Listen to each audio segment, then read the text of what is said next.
운전자 보험 보장 중 변호사 선임 비용이 있습니다. 보장 내용은 세 가지입니다. 첫 번째, 중과실 사고로 인해 내가 정식 기소가 될 경우 형사재판이 열리기 때문에 이때는 당연히 변호사의 도움이 필요합니다.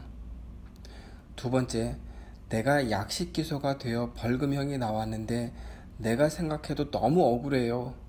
그럼 이 경우 어떻게 합니까? 이럴 땐 재판으로 가야 합니다. 그 반대의 경우도 가능합니다. 검사가 법원의 약식 명령에 반하여 정식 기소하여 재판이 열릴 경우 이때도 변호사 비용을 보장합니다. 세 번째가 요즘 생긴 보장입니다. 중과실 사고 시 경찰 출두부터 변호사를 선임할 수 있는 비용을 운전자 보험에서 보장합니다.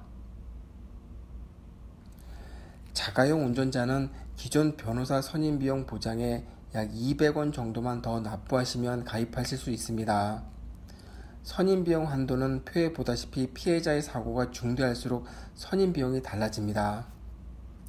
예를 들어 내가 횡단보도를 건너는 보행자를 살짝 치어서 타박상을 입혔을 경우도 경찰이 조사차 출석을 요구하면 이때도 변호사의 동행을 원하시면 그 비용을 500만원 한도 내에서 지급해 줍니다. 중과실 사고로 경찰서 교통계에서 사고사실 확인차 나를 부르는데 변호사가 필요하다? 이거는 한문철 변호사가 광고 모델로 나오는 XX 보험사에서 처음 시작된 보장입니다. 여러분께서 잘 아시는 그 변호사님 맞습니다. 근데 전제가 있습니다. 중과실 사고가 날 경우입니다. 혹시 일반 사고, 즉 몇 대 몇 이런 사고는 해당 안 됩니다. 다시 보겠습니다. 경찰에 가서 사고사실 확인차 방문하는데 변호사가 필요하다. 필요할까요? 필요할까요? 내가 경찰에 방문하는 이유가 내가 양심수이거나 정치범이거나 다른 형사사건이 아니라 중과실 교통사고입니다. 이때 내가 이번 사고로부터 원만한 해결을 보고자 하는 나의 목표와 나를 도와준다는 변호사의 목표는 다를 수 있습니다. 지금부터는 어디까지나 높아심에서 드리는 말씀입니다. 모든 변호사가 다 이렇다는 거 절대 아닙니다. 1년 전 중국 교포가 실제 겪었던 사고입니다. 중국 교포가 중과실 사고를 냈습니다. 본인도 경찰 조사에서 과실을 인정했고 피해자는 전치 4주 진단을 받았습니다. 골절상입니다. 이 사건으로 가해자는 약식 기소되었습니다. 예상 벌금은 300만원 정도 예상되었고 벌금만 잘 납부하면 아무 문제가 없을 예정이었습니다. 근데 이때 잘 아는 분의 소개로 변호사를 선임하게 됩니다. 변호사는 가해 차량 운전자였던 중국 교포에게 무죄로 선고받게 해주겠다. 벌금도 안 나오게 하고 혹시나 있을 불이익도 없애주겠다고 했습니다. 국내 거주 외국인들이 느끼는 불이익이 뭐겠습니까? 혹시 등록증 갱신할 때 갱신이 안 된다든지 혹시 범법자로 분류되어 추방이라도 되면 어떨까 그런 걱정들 있습니다. 그래서 이분도 변호사를 선임하면 약식 기소도 안 되고 모든 게 다 깨끗하게 처리될 줄 알았다고 합니다. 약식 명령으로 300만원 벌금이면 종료될 사안을 재판으로 몰고 갑니다. 여러분, 이러면 어떤 결과가 나오는지 아십니까? 1심 재판에서 벌금이 700만원이 부과되었습니다. 변호사는 1심 선임 비용을 500만원 받았습니다. 그리고 변호사는 중국 교포를 설득해서 2심에서는 반드시 무죄로 선고되게 하겠다며 항소했습니다. 이때 저한테 전화와서 자기가 뭘 잘못했는지 알아봐 달라고 부탁했습니다. 저는 이야기를 듣고 어서 항소 포기하고 수원지검에 가서 검사에게 잘못했다고 빌어라.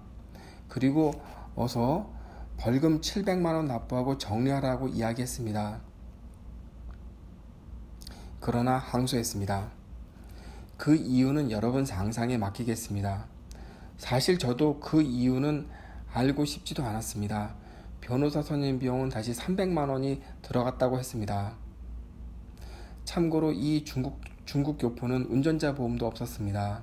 애초에 벌금 300만 원 납부하면 정리될 문제를 1심 변호사 선임 비용 500만 원, 2심 변호사 선임 비용 300만 원에 벌금도 최소 700만 원으로 커졌고 2심에서는 법정 구속도 예상됩니다. 왜냐하면 반성하지 않는 죄가 추가될 예정입니다. 물론 벌금은 더 커지겠고요. 혹시 다른 범죄 사실도 있다면 한국에서의 생활도 어려워질 수 있습니다. 부인과 자녀가 한국에 거주하고 있는 분인데 걱정이 많을 것 같습니다. 변호사는 아마 대법원 항소까지 가자고 할 겁니다. 그러면 대법원 변호사 선임비용도 받을 수 있습니다. 여기까지는 실제 사례였습니다. 변호사가 나를 순수하게 도와주는 사람입니까? 약식 기소로 벌금형만 나올 사건은 변호사 입장에서 아무런 소득이 없습니다. 왜냐하면 선임비용이 발생하지 않기 때문입니다. 그러나 약식 기소도 불복하면 재판으로 갈 수 있습니다. 이때부터 변호사의 수익이 발생합니다. 여기서 여러분과 변호사의 이익은 달라집니다. 현명해야 합니다. 경찰 조사에서 내가 분명히 잘못한 사건이라면 잘못했다고 시인하시면 됩니다. 그럼 구속 처리되지 않습니다. 중국 교포도 경찰 조사와 검찰 수사관 앞에서 본인 잘못이라고 뻔히 설명해놓고 변호사를 선임해서 무죄 주장을 했습니다. 그럼 어찌 되겠습니까? 괘씸죄라는 게 있는지 모르겠지만 판사가 검사의 구형보다 더 높은 형량을 선고할지도 모르겠습니다. 경찰 조사 단계부터 변호사의 선임은 신중해야 합니다. 이때는 보험 설계사의 도움을 한번 받아보세요. 보험 설계사를 우습게 보지 마시고요. 보험 설계사는 나름의 네트워크를 통해 보험사의 조사자, 전문가의 의견도 들을 수 있습니다. 교통사고에 대해서는 변호사보다 보험 설계사가 더 유능한 전문가일 경우도 상당히 많습니다. 이때 보험 설계사는 여러분과 같은 생각을 갖는 거의 유일한 사람입니다.